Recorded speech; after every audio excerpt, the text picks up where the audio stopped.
All right, Shalom. First, let's start by saying all praise to Yahweh, Bahashem, Yahweh Shai, Bahashem Kakadash. Double honors to the elders and apostles that rule well, and salutations to the brothers that's doing the truth and sincerity. As you can see, so like the title is Chicago's most violent weekend of 2021. More than 90 shot, 16 killed, and this was during the 4th of July uh, holiday weekend, in which our people ain't supposed to be celebrating the 4th of July, no way. But I got a couple clips with this, so I'm gonna go ahead and play these clips and add the precepts. And since Friday night, 92 people have been shot. 16 of those people have died. Those shot include 6 children and teenagers and 2 CPD supervisors. Dane Placco is live outside CPD headquarters with those details. Dane? Yeah, they are the 32nd and 33rd Chicago police officers to be either shot at or shot this year, a simply staggering number. Now, the good news is they're okay. They have been released from Stroger Hospital. All this happening around 1:45 this morning in the South Austin neighborhood. Police say a large and boisterous crowd had gathered near the corner of Washington and Long, shooting off fireworks and making noise. When officers, including the 15th District Commander, tried to disperse that crowd, they heard gunshots. Austin District Commander Patricia Wines, 27-year veteran of the Chicago Police Department, was shot in the foot. A sergeant suffered a graze wound to the thigh. They were both rushed to Stroger Hospital, where they were treated for non-life-threatening injuries. Now, as I said, 33 Chicago police officers have now been shot at this year. 8 of them have been hit.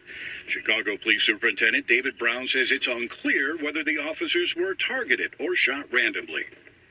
As you know, there's been a lot of large crowd gatherings tonight, a lot of celebratory fireworks going off, kind of spontaneous. They were dispersing a crowd, and they heard shots, felt pain. The criminals are emboldened. They have absolutely no fear of the repercussions of their crime. And sadly, I don't see that changing. Now, the superintendent says they are reviewing video surveillance footage from that scene. So far, though, there have been no arrests in this case. Live at police headquarters, Dane Placco, Fox 32 News. Back to you. All right, Dane, thank you very much. Hey, if you've been trying to make money with Amazon FBA for a while, What's the next clip? There's a big government scandal going on that you need to know about it. The government is actually stealing money from unsuspecting.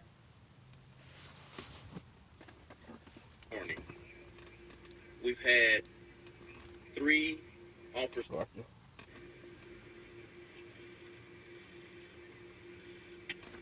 And there's some more police officers being shot. Yeah.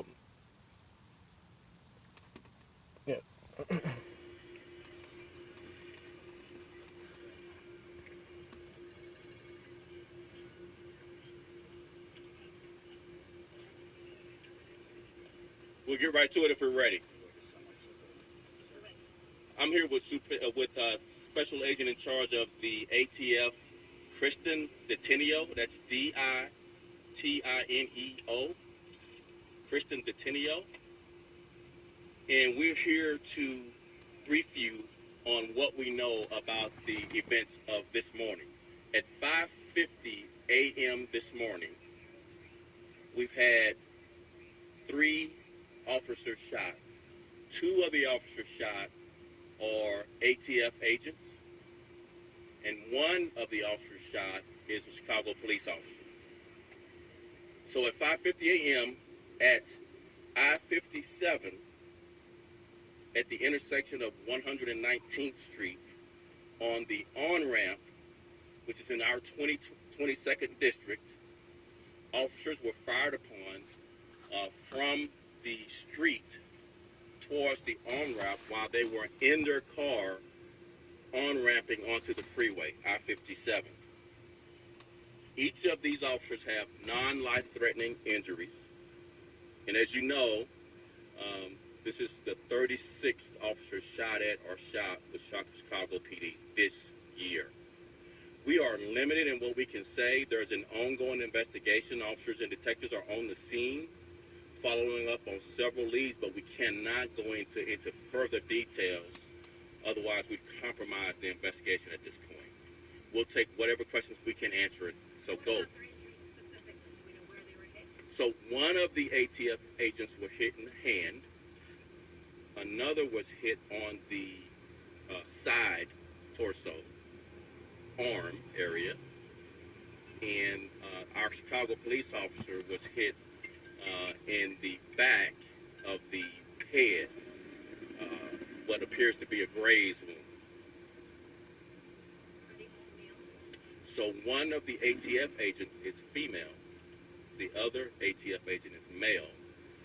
And the Chicago police officer is a male.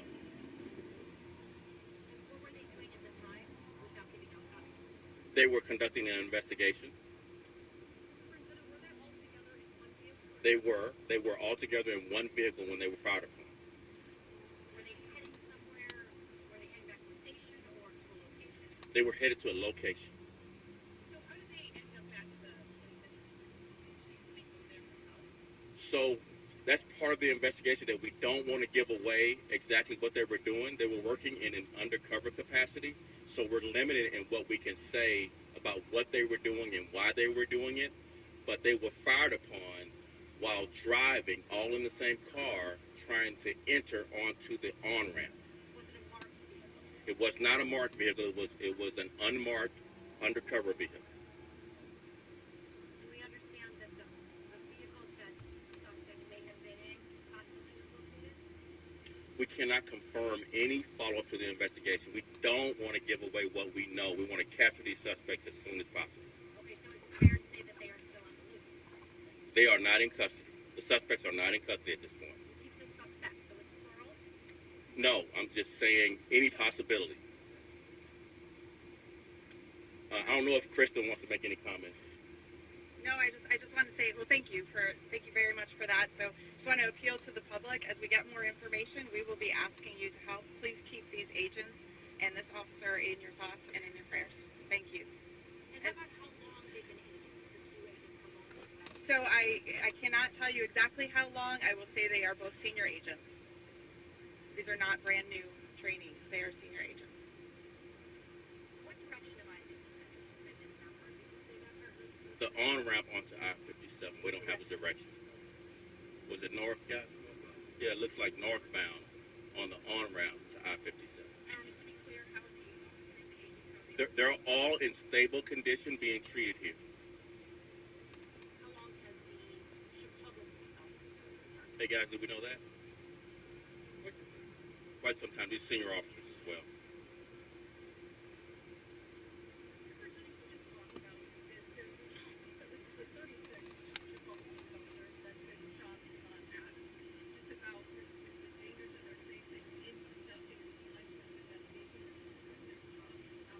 Right, I think this highlights some of the things I've been saying over the last several weeks.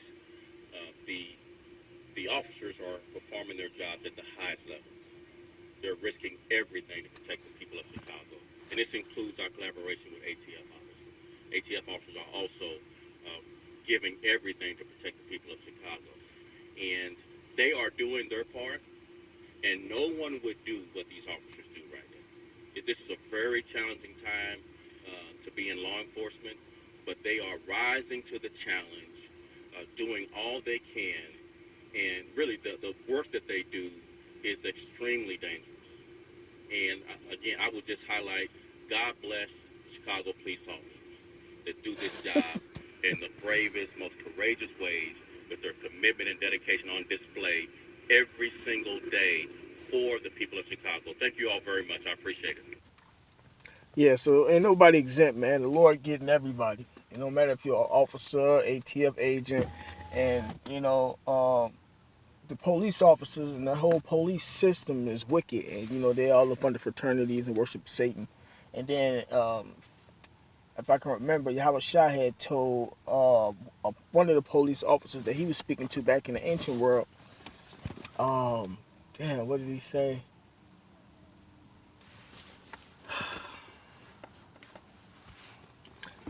That'd be something I have to look up real quick. But I have another clip. But this is a Wikipedia Bureau of Alcohol, Tobacco, Firearms, and Explosive. That's what the ATF stands for. or it doesn't stand for. That's yes, it is. Tripping. It says the Bureau of Alcohol, Tobacco, and Firearms and Explosives (ATF) is a federal law enforcement group. The ATF became its own organization on January 17, 2003, after it was proposed in the Homeland Security Act of 2002.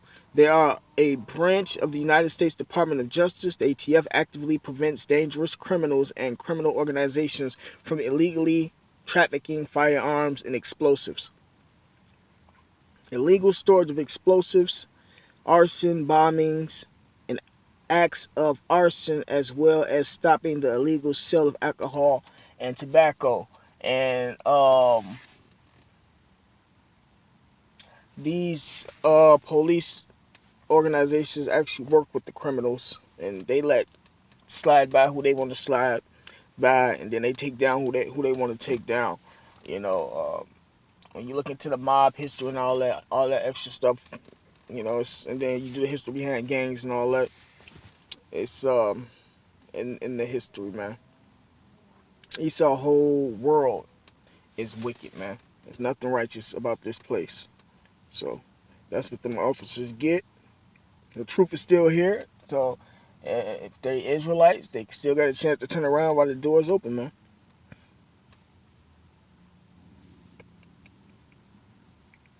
But when you earn a degree with the University of Phoenix, we support you with career coaching for life. And back to our top story, Mayor. They're putting all this information in the news media the way they got it going on, and because eventually they want to send in the National Guard, because Esau got to get hold of his New World Order, his so-called New World Order, man. But this is the last clip. Lightfoot and Chicago aldermen face off after the year's deadliest weekend of criminal violence. Our political editor, Mike Flannery, joining us now with more on this ongoing crisis. Mike. Well, Anthony and Sally, the mayor ignored the rising chorus, calling her to account for not delivering yet on campaign promises to reduce violence. The mayor did promise new help for victims and others who've been grievously hurt by the violence. I can't imagine losing your child and then feeling like your pain and your suffering isn't heard, isn't reflected. And we've got to do more as a city. And I take on that responsibility and that obligation to make sure that we are programmatically reaching out and providing more support to the victims, the survivors, and the witnesses. And we will do that. Details to come in the days ahead, the mayor said. She and Police Superintendent Brown have been critical of others in the criminal justice system. State's Attorney Kim Foxx tweeted a reply late today. Finger pointing instead of talking honestly about the violence plaguing our city doesn't help bring solutions that make our communities safer. It starts with apprehending those who pull the trigger. Police must make an arrest before a case reaches the courthouse door. A Southside alderman wants the Illinois National Guard to patrol downtown in the wake of this past weekend's unrest and violence there. We need to bring in the National Guard to secure the perimeter of downtown and to work along with the police to free up more officers to come from downtown back into the communities where we can help, flood the communities where the resources have been taken out of. Asked about Alderman Beale's proposal, Mayor Lightfoot dismissed him as a critic who, quote, likes to grandstand, and she lamented that reporters even cover him at all. She added, quote, I don't have to say anything more about him. I'm political editor Mike Flannery. And back to our top story, Mayor Lightfoot. And women ain't supposed to be in charge of nothing. No way. But it is what it is, man. This world is wicked. Let's see something.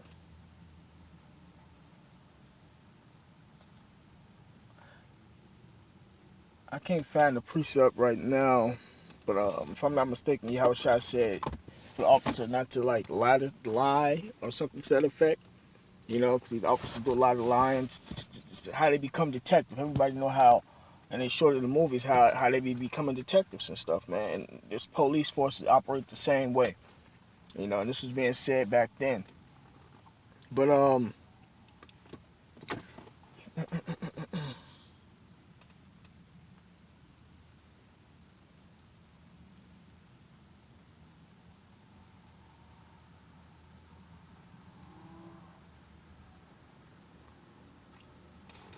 Also, it's only gonna get worse.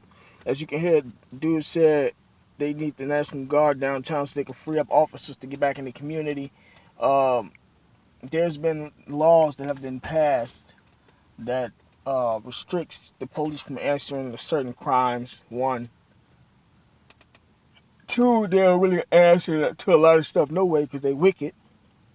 And I'm, being from Chicago, the police officers, the ambulance, they don't even really come to the hood, and it's the same in all the Jake hoods for real, because they don't really want Jake alive, So, and then it's all on Yahweh Shema Rashad because we got curses on us, So,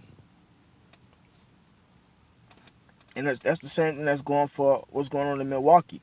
The police don't answer to certain crimes, and then when they do answer, they take all day getting to you, So it's like you got to defend yourself, or you get caught in situations just from being in the area. If you're a so-called innocent person, but you still become a victim of their system if you defend yourself or whatever the case may be, man. But that's why the Lord want his people to come back. Because the only person protecting us is Yahweh Shema Shai, and then if you have to die, you're gonna die honorable death, man. If you're doing the work in sincerity and truth.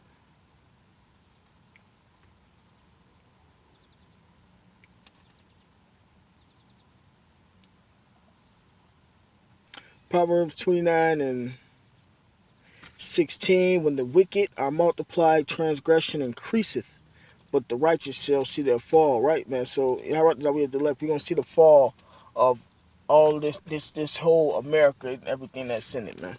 All these people and everything, man. Because they're wicked, Proverbs 29:16. Ephesians 5.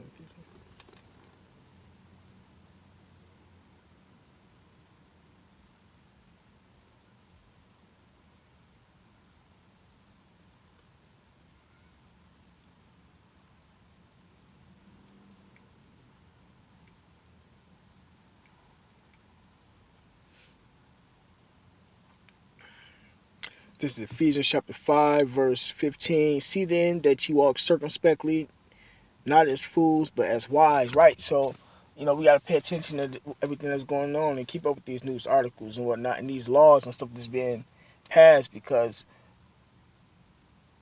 if you in a city where the police are wicked and then there's not too much of a big police force and then the police are scary, but Jake and them is just being out of control from selling drugs, they don't have jobs, to killing each other, rape, etc., etc. You have to be mindful of these things and to be paying attention and know what areas to travel in. Know when to, knowing how to move, basically, because the Lord is just killing people, and we got to stay out the way, Eventually, it's gonna happen around us, but those are tests and faith builders, because this kingdom is coming down, and that's what 2/3 of Israel has to be cut off, right along with these heathens and stuff. So everything is going according to the plan we have by Shema Shai, man. This is Ephesians chapter 5, verse 15. See then that ye walk circumspectly, not as fools, but as wise, redeeming the time, because the days are evil. Right, we living in the evil days, man. We living in bad times, man. It's only gonna get worse, man. When you hear watching these news articles or these news clippings, and they it's gonna get better, or they put money into a specific community to help out the community, just know that it's all, even if it ain't a lie, it's not gonna get better no matter what you do to it, Verse 17, wherefore be ye not unwise, but understanding what the will of the Lord is. The will of Yahweh Shema Shai is to destroy this place by pestilence, by the sword.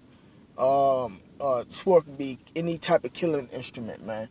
The nuclear missiles, and whatever death the Lord got coming to this place, So you have to understand that, man, and straighten up.